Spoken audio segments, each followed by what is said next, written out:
Hello everyone, this is a course on computer aided drug design. I am going to take 40 lectures, each lecture of half an hour duration. So, we are going to talk about how to design drugs with the aid of computers. So, computers will be an aiding tool, but you cannot replace a medicinal chemist or a synthetic organic chemist or a physical chemist in helping in designing new drugs. So, this particular talk is going to introduce this topic of computer aided drug design. So, what is this drug discovery? So, this is a process by which a drug candidate is identified, it is partially validated for the treatment of specific disease. We are going to look at why partially validated, because unless you actually do an animal trials, unless you actually do human volunteer trials, validated compound does not become a drug which can be introduced in the market. Okay. So, that is why we call it partially validated. So, you need to know the mechanism of action, you need to know how the drug acts, what are the enzymes on which it goes and binds to, or a protein, thereby inactivating the particular pathway of the disease. So, we need to understand the mechanism of action. So, we need to identify that particular target, the enzyme or protein, and we need to validate that target. That means we need to use tools to be sure that that is the target on which my drug is acting.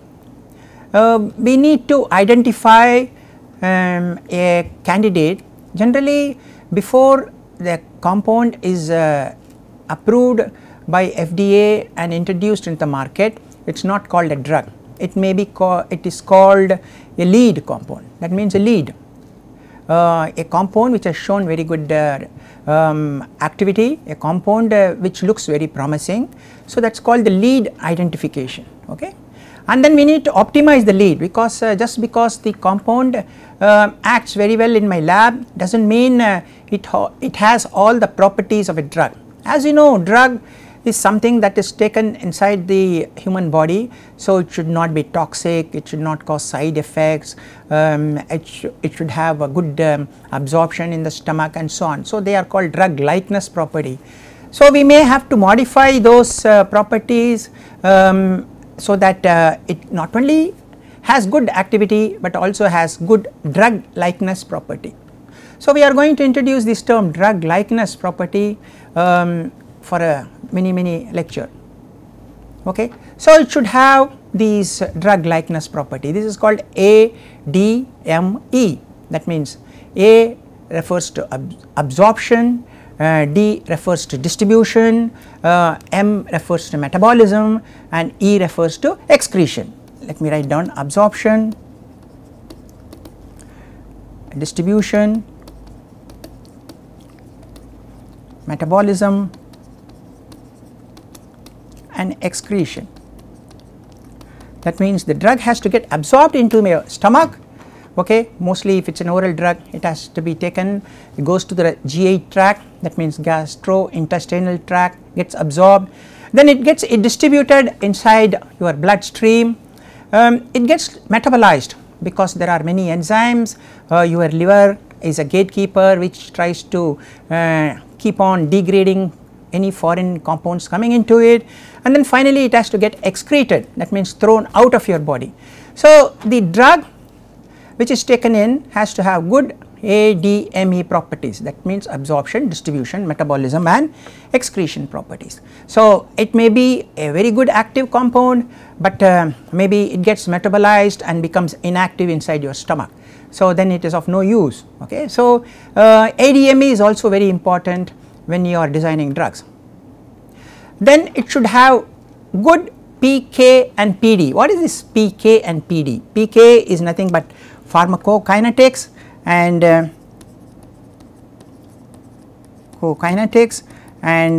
PD is nothing but pharmacodynamics. That means dynamics. That means how the drug is excreted as a function of time, how the drug is absorbed as a function of time into the plasma, that is all given by pharmacokinetics, and how the drug which is inside the body acts on the disease, that is called pharmacodynamics. We are going to talk about each one of them much more in detail, and it should not have toxicity. So, we need to know the toxicity of the particular compound which we are testing, that is the lead which we are testing. It should be non-toxic, short term toxicity as well as long term toxicity. For example, if somebody has a arthritis problem, they may have to take the anti-arthritic drug for a very long time. So, it should not have long term side effects or toxicity. Okay. So, all these properties needs to be looked at when we are designing a drug. It is not only the activity in my lab, but I need to understand what is the mechanism of action, which targets it goes and binds to, and prevents the disease progression. It should have good properties, drug likeness properties like absorption, distribution, metabolism, excretion. It should have good pharmacokinetics and pharmacodynamics. It should not have any toxicity, and so on. So, the drug discovery process does not include many steps. Preclinical studies. So, I have a nice lead in my lab, so I do not introduce that immediately into the market. There needs to be something called a preclinical studies. Normally that is done in with the help of animals, maybe rats, rabbits, dogs, or monkeys, and so on. That is called preclinical studies. Then comes clinical trials, where we use human volunteers. Then comes regulatory approval. You need to get approval from the regulating body like Food and Drug Administration Authority, and then it goes into sales and marketing. So, these are entire drug development process actually, but we are not going to talk about all these. Our focus is more on these rather than these. Okay. So, it is much before preclinical studies we are going to stop at. So, let us look at history of computer aided drug design. It started in 1960s. Okay. So, everybody started looking at the target, okay, how the drug, which target it went and bound to. Before those 60s, a drug was given to a patient and there was a reduction in the pain or reduction in the fever or reduction in the infection, and that is it. Nobody bothered about how the drug reacted, which targets it went and bound to. Okay. Then came the 80s, where they started using high throughput screening, by which many candidates were tested for certain targets, okay, in an automated way. 10,000, 20,000 compounds were tested in one shot by pharmaceutical companies. Okay. That is called in the 80s, because it is not possible just to take one compound and keep testing one after another, which may be a very time consuming process. Then in the 80s, okay, again databases started coming. Lot of databases are created, combinatorial databases on activity of a large number of compounds, activity of compounds on different targets. They are called combinatorial libraries. Then again fast computing started coming into, computing power increased, parallel processors came. So, scientists started using different parallel processing machines for performing ligand protein docking, drug protein docking, drug target docking. Okay. Then again 90s, genome assembly, genomic based target selection. That means we try to understand what are the genomes involved in the disease process. Okay. Then in the 2000 we went into pharmacogenomics, that means combining genomics with pharmacological. So, which genes affected which pharmacological issues. So, this I would say approximately the history of computer aided drug discovery. Let us look at some names of companies which are involved in drug discovery. Of course, this is more as a overall knowledge or picture. The top 10 pharmaceutical companies, you might have heard about it. This is 2014 data. Novartis, Pfizer, Roche, Sanofi, Merck, Johnson & Johnson, GlaxoSmithKline, AstraZeneca, Gilead, Takeda. Okay. And look at their annual sales in $1 million. Okay. This is almost $47 billion, $45 billion. So, if you add up all these, we are talking in terms of 200 to 300 or even $500 billion. Okay, that is a big business. So, drug discovery business is very large. These are some biopharmaceutical companies. Now, many drugs are being manufactured using biological route rather than chemical route. So, many biopharmaceutical companies have come selectively using biological routes, whereas now these companies which were making drugs through chemical routes have also started making some products using biological routes. So, some of these companies are Amgen, Genentech, Serono, Biogen, Genzyme and so on actually. So, drug discovery, if you look at it, the global scenario, the market is very large. US is the biggest market, followed by Europe, Japan and so on actually. Let us look at Indian companies. They are much smaller when compared to, for example, Novartis or Pfizer, maybe 1/100th size, but still they play a very important role, especially in generic. Ranbaxy, Dr. Reddy's lab, Torrent, Cadila Health, Cadila Pharma, Lupin, Sun Pharma, Nicholas Parimal, Dabur. So, all these are Indian companies, and as I said, India plays a very important role in generics. That means drugs which have come out of the patent regime, which anybody can make. Indian industries are extremely competent in making compounds in a much cheaper way. So, the products become very competitive and they are able to export to US, Europe, third world countries and so on actually. So, Indian companies are not into new drug discovery, but they are into the generics and over the counter drugs, and they are really competing globally, and their products are approved by the FDA, that means Food and Drug Administration Authority and so on actually. Okay, so let us look at the top 10 selling drugs year 2013. Okay, it just gives you an idea of what does drugs currently which are very important. Okay, so you look at this, the top selling drug in 2013 is an anti-inflammatory drug for rheumatoid arthritis, 14.8 billion sales. Okay, that is a big money. Then this is also something to do with the arthritis, autoimmune disease manufactured by these companies, that is also very big. Then comes another third compound which is also for rheumatoid arthritis. Then we have a drug for asthma, diabetes, cancer, so several drugs for cancer, okay, and then cholesterol lowering drugs and so on. So, all these top selling drugs as of 2013, they are all in the range of 14 billion going right up to 5.5 billion sales.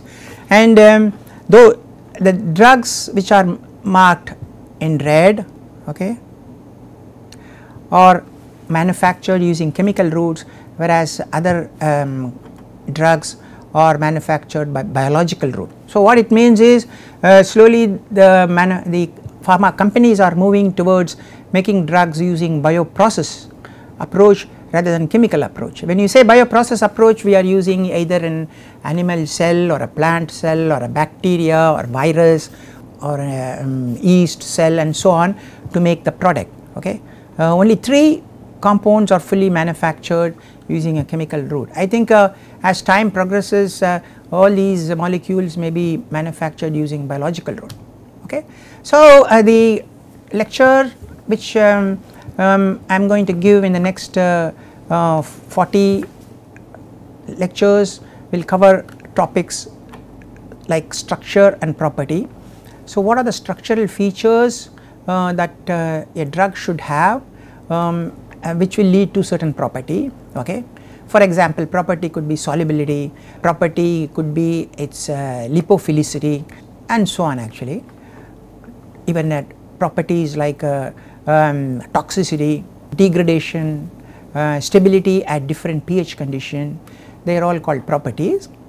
And then drug likeness, does it have the drug likeness property? That means just because I design a molecule and it shows very good activity does not mean it can be taken in by human, because like I said, it should be less toxic, it should not have side effects, it should get coming out of the body after it's done its function, it should be stable at various pH conditions. So these are all called drug likeness property. So we are going to talk about that.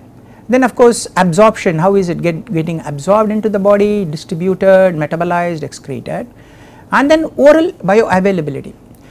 So we take the drug orally, so that means it goes into the stomach, where the stomach is highly acidic. We are talking in terms of pH is equal to 2, and then it gets absorbed into the stomach. Okay, it goes to the blood, and then from the blood it gets circulated into the body, and the liver, which tries to degrade whatever foreign objects there, so it has to overcome that, and finally it has to reach the target site.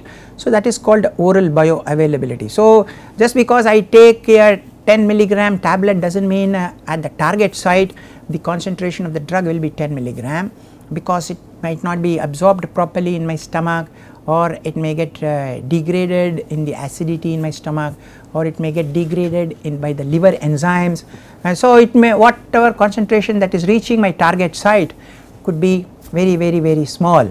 Okay. So that is called oral bioavailability. So we are going to talk about that. Then we come to force fields. What are the different force fields we use while molecular modeling? Okay. And then how do we calculate minimum energy conformation, how do we minimize the structures of molecule, what are the boundary conditions we use. Okay. QSAR, that is quantitative structure activity relationship, quantitative structure activity relationship.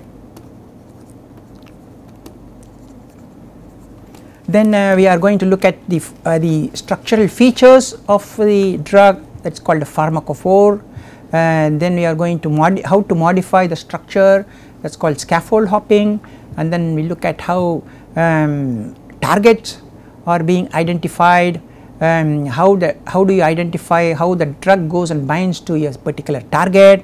So we are going to look at docking, and then we are going to look at pharmacokinetics and pharmacodynamics, that is PK and PD, okay, whatever I said. So in the next 40 lectures we are going to look at all these topics. We are also going to look at certain softwares which are freely available, which we can use for performing all these operations. There are many software which are freely available, so we do not have to buy any commercial software. I am not going to talk about any commercial software, but all the freely available softwares we can use to perform several of these operations. Okay. There are very good freely available softwares in the web. We are going to look at all of them. Okay. So what are the computational resources for this? Okay. There is something called Swiss ADME. I have given these site addresses also, so you people can have a look at it. One is called the Swiss ADME, which can give when you draw a structure, it can give properties of molecules, it can give what is the oral bioavailability. Then we have the Swiss target prediction. It can predict what are the possible targets if I give a structure. Okay, that is also very useful actually. If I give if I give a molecular formula, it gives you the molecular structure. This software predicts the pharmacokinetic properties of a drug candidate using QSPR. Okay. Then this software predicts toxicity of molecules, and also toxicity of the fragments of the molecules, because when a drug goes inside the body, as I said, the enzymes in the liver breaks the drug into small fragments. So the fragments also could be toxic. This software tries to predict whether the drug itself has toxicity properties, or the fragments that are created generated by the degradation of the drug also has. Then we have the QSAR toolbox. Then we have chemi-informatics, ADMAT, physical chemical predictions, this software called VLS 3D. Okay. And then there is something called a 3D QSAR, 3-dimensional QSAR. There is a software for this. This software gives you the pharmacophore details. That means it can identify the features of the molecule and try to search millions of chemical structures, okay, which have this same pharmacophore. This another software gives you the QSAR pharmacophore model. Then we have a property prediction, Osiris. Then we have another properties prediction that is called eDragon, and there is another software for property prediction that is called Mol Inspiration. So you see a lot of softwares available, okay, and during the course I am also going to use many of these softwares, and I am going to demo to you people how to use some of them based on my experience and so on actually, okay. Then there is another software, it's called a Therapeutic Target. So it has data information about therapeutic protein, nucleic acid targets described in the literature, including the targeted disease condition, pathway information and so on. Then there is another software called Stitch. So it connects the chemicals or the drug with the target and genes, so it creates a very complicated map, okay. It stitches basically between the genes, the target, the drugs, and creates a very complicated map connections, so it can connect almost 1.5 million genes. Then there is a T3DB toxin target database. So the common toxins and their associated toxin targets we can identify using this database, okay. So a lot of softwares, and I am sure you guys may be finding your own software as you keep searching the web. Books, there are some good books are there. Drug like properties, concept, structure, design and methods, ADME to tox, okay. This is a very good book, okay. And then you have guidebook on molecular modeling in drug design, pharmacophore perception, silico drug design, software and resources for computation. So very good books are there, you guys can have a look at them. Databases, we have the zinc database. Zinc has 35 million purchasable compound structures, okay. So if I am going to look at those structures, those properties, and I find one molecule looks very promising, I can even buy from them, okay, for a cost. So this is a very useful database. Then we have the drug bank database, okay. There are 8,200 drug entries in that. That means drugs which are approved by the Food and Drug Administration Authority, okay, that is FDA approved drugs, okay. Then biotech drugs, nutraceuticals, experimental drugs. So if I want to know is there are any drugs for a particular disease, I would look at this particular database or another database called drugs.com. This has got 24,000 prescription drugs, over the counter medicines, natural products. So first step, if I want to know whether there is any drug available for a disease, is that I will go through these two databases, okay. Then you have ChemSpider, ChemDB, Cheminformatics tool, PubChem, ChemMBL. All these databases give structures of molecules, structures of drugs, structures of prescription drugs, or structures of nutraceuticals, okay, and some properties like solubility and lipophilicity, molecular weight, number of rotatable bonds, number of hydrogen bonds and so on actually, okay. So these are, I would call, databases very useful for if you want to look at structures. More of it. Pharmacogenomics knowledge implementation, this is another database called PharmGKB.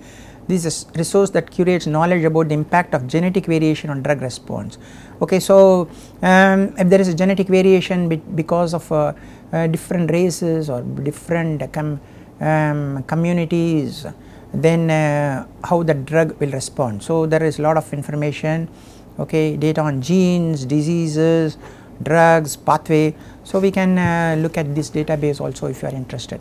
Then of course Medchem Designer. So large number of databases, structures of millions of molecules are available as a resource, okay. More of this database of interest for drug discovery, okay. So we have of course, as you can see, some of them are commercial products, okay, some are publicly available, freely accessible for academia, commercial version also available. So, we can have large number of databases on molecules of different structures. Okay. Of course, some of them are commercial also. That means if you make a payment, you will be able to get databases for you which can be used for in silico analysis. Journals, these are some few journals that are talking about computer aided drug discovery, medicinal chemistry, drug discovery today. Some of them deal with the reviews, and some of them deal with the experimental studies and so on actually.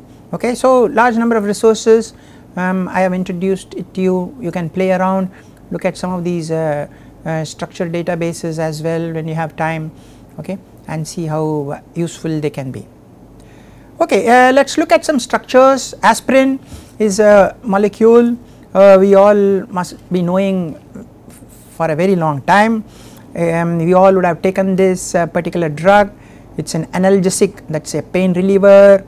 It is antipyretic, that means it reduces fever, anti-inflammatory, that means it reduces inflammation, and anticoagulant. Aspirin has become a wonder drug.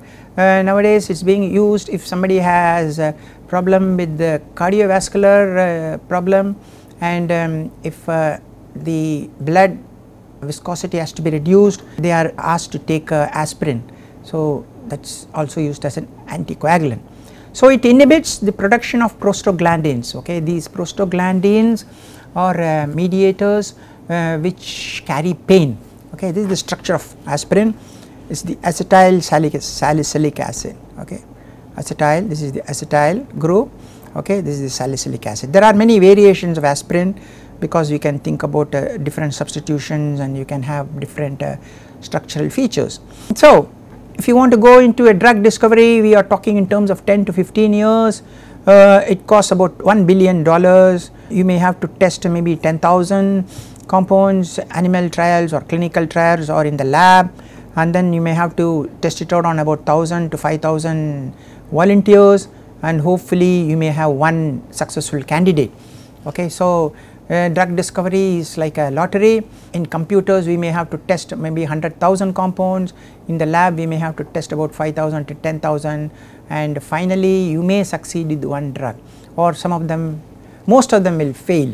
So, a lot of money is lost because of this particular exercise. That is why when drugs are introduced, a newly introduced drug is always very, very expensive, because there is a lot of money involved and there are many failures for every drug introduced into the market. Okay. So, in the 60s drug discovery used to be cheaper, talking in terms of $4 million US, but as you can see, as you go down, it has become almost $1 billion. Okay. Simultaneously in 50s maybe only few compounds were tested, but as you go down we can see we are talking in terms of 10 times more compounds are being tested. So, we started testing more compounds.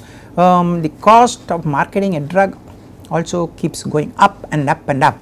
Okay. And there are only 6,000 known drugs, but there are 10 power 60 possible compounds.